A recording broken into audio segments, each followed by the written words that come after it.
190 million pound case में अहम पेशरफ्त। शहजाद अकबर और जुल्फी बुखारी के असासे और अकाउंट्स मुंजमद करने का हुक्म। एहतसाब अदालत के जज मोहम्मद बशीर ने अहकाम जारी किए हैं।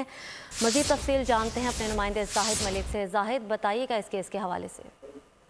जी बिल्कुल, अदालत जेल में जो बानी पीटीआई है और बुशरा बीबी के खिलाफ जो तोशा करना और 190 मिलियन पाउंड रेफरेंस की जो समाअत हुई थी, साथ अदालत के जो जज हैं मोहम्मद बशीर, उन्होंने इसकी समाअत की और इस हवाले से उन्होंने खुसूसी अहकाम जारी किए और इश्तिहारी करार दिए कि जो मुलजमान हैं उनमें मलिक रियाज, अली रियाज, फर्ज शहजादी, शहजाद अकबर, जुल्फी बुखारी और जियान मुस्तफ़ा नसीम जो है वो शामिल हैं। इनके जो जायदादें हैं उनको जब्त करने का हुक्म दिया गया है और जमानतों पर भी इसकी समाअत हुई और जो 190 मिलियन पाउंड रेफरेंस है इसकी जो है नकूल भी फराहम कर दी गई है।